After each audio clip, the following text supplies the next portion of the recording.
have a few extra minutes here. I would just share my screen again and just point you to a few things that we didn't have the time to look at the beginning. So one thing that I would like to mention is that this in the Atlas viewer you find a set of plugins. There are not too many as of now.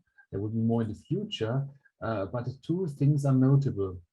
One is in annotation mode. This is a very new thing.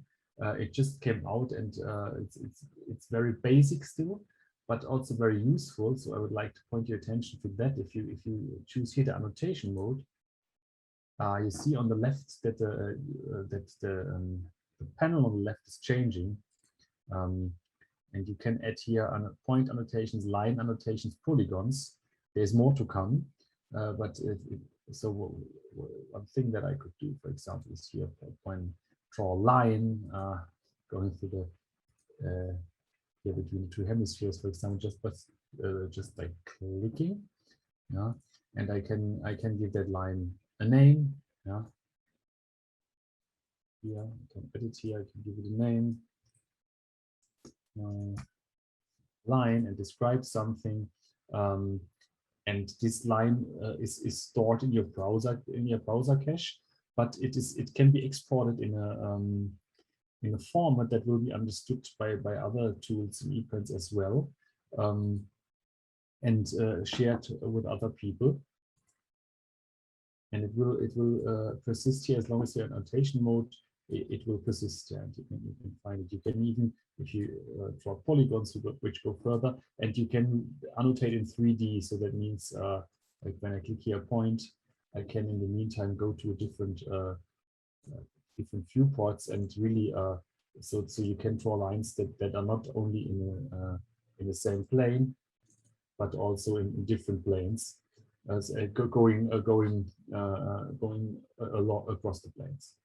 So that is one thing that I wanted to mention. And then there is a plugin here which is a bit more involved. It's called jugex. And this is an implementation in eBrains in Zebra of an existing algorithm. So it has been introduced by Sebastian Bludau in Jülich. So here's a page at also in Jülich, which describes the tools, which was originally a MATLAB implementation with a corresponding publication. And this is quite interesting, since this tool performs a differential analysis of gene expressions in different brain regions. And this is, of course, related to brain atlases. So we took the opportunity to implement this in Zebra using what we already have in the atlases, which is a larger part of that algorithm already. So you can do that here. You can now do it live in the viewer. You can here select a brain region. Let's see, for example, take here region V2, double clicking it. I can also just type here and get access to that region. So I'm fetching here area V1 and V2 as two different regions in the right hemisphere. And then I can choose a certain gene, for example, several of them. Yeah, let me.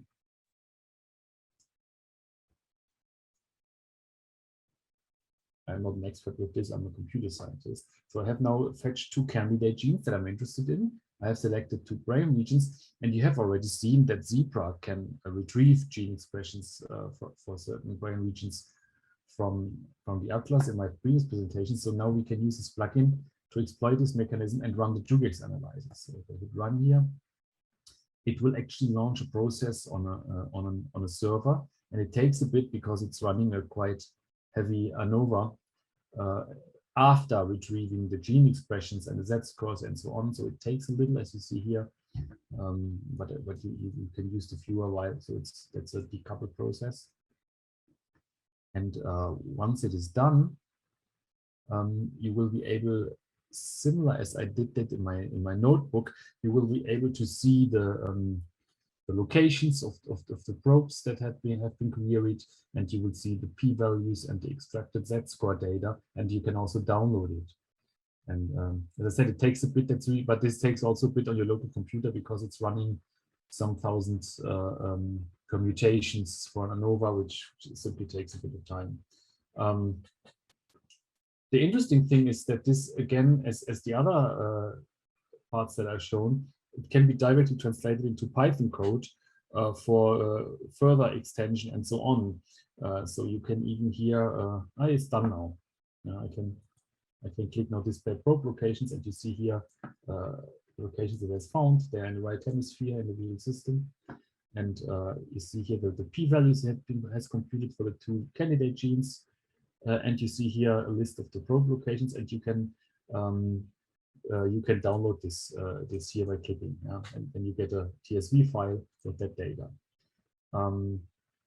I'm not sure if that works already, but we have prepared the system. Yeah, it can give you the documented Python code for doing that exact same analysis. So by clicking here, you actually get a Python notebook that would do the exact same thing that you just did. So you see here the candidate genes, the same regions that I selected, just that you have now a Python code that would reproduce it.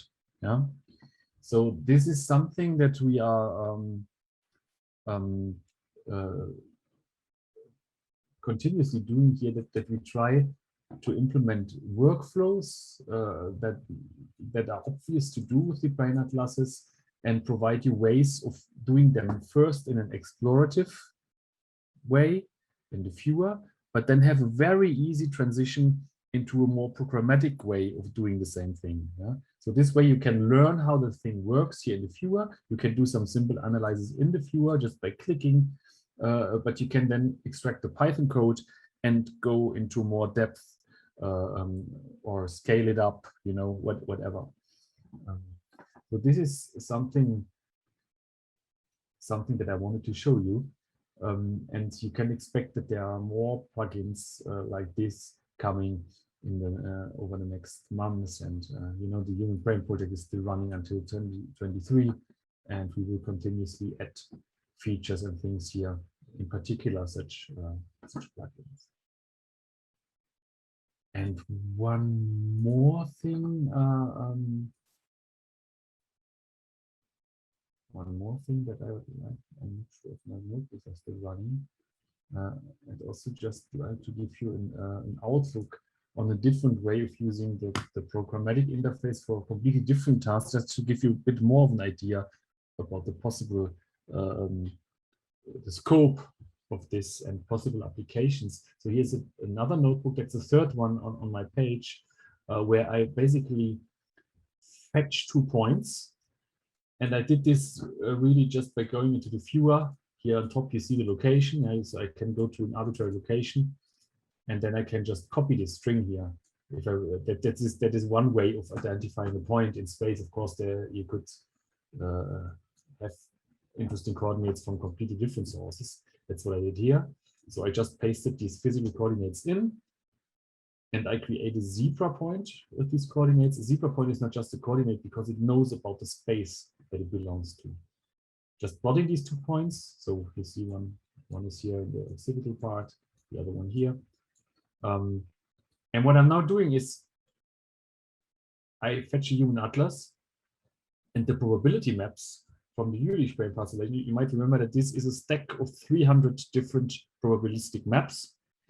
And then I ask these probability maps to assign themselves to those coordinates with a certain error tolerance of 5 millimeters. So what's happening here is I'm launching this because it takes a little. It's really now loading and going through 300 brain volumes. And for the first coordinate, this takes a bit because it's loading them. For the second coordinate, it will be very fast. You will see that right away. What it's doing here, it's really doing a statistical analysis with the probabilistic maps and with the Gaussian distribution of this point with a 5 millimeter error tolerance in all the 3 dimensions to see which brain regions are most probable at these positions. Yeah. So it shouldn't take too long here anymore. We can already look in the next cell what we will be doing then. I get 2 lists of regions for each of the points a sorted list of the most probable brain regions that include this point. And each entry in this list has the region itself, a link to the map, and the scores, which is a correlation. And so there are several scores computed for the location. So I can, of course, then show these brain regions. You will see that in a minute. And what I'm doing then in the remainder of this tutorial here is I'm actually using the similar mechanism to find fiber bundles from this. Now you see that the second point is assigned really in a matter of a second now after loading all the maps. So we have now the assignments continuing to run here, the notebook. What I will be doing then, here you see the first match, so the most probable region found for each of the points. You see that was the entorhinal cortex for the first point, and area HUC4 for the second point, so from the visual system.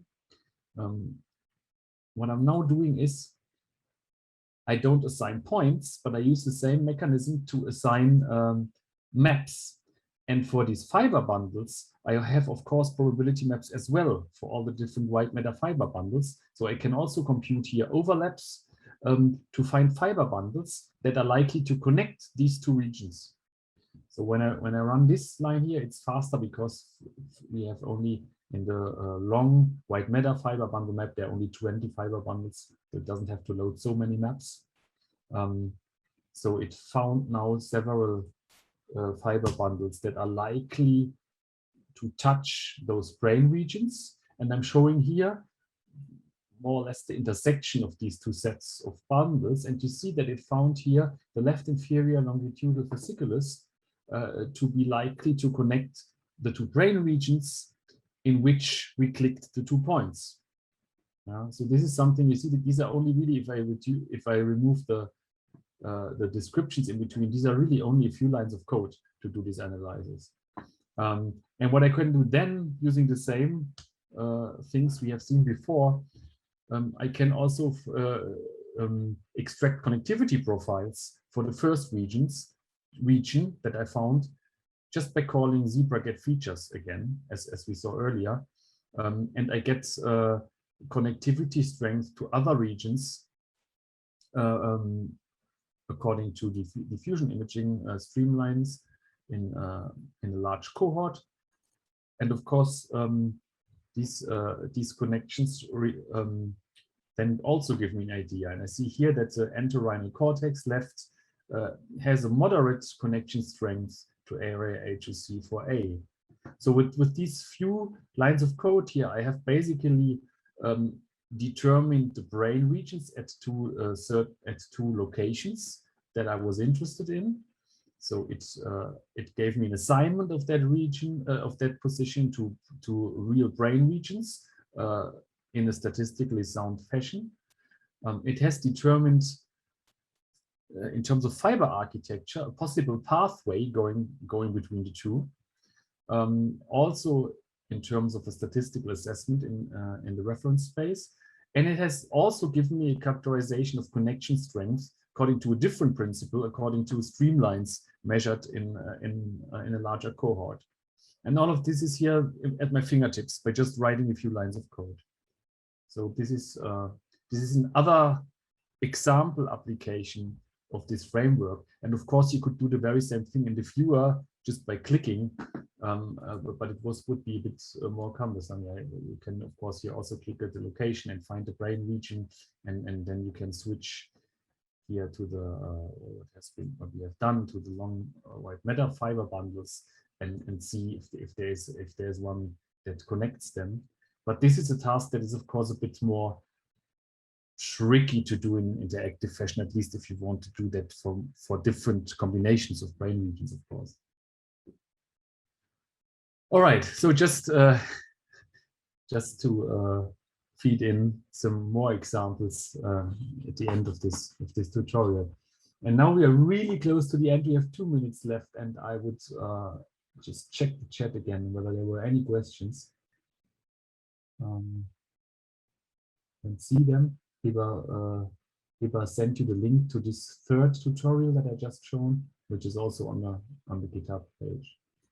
Okay, so it seems that we have no more questions.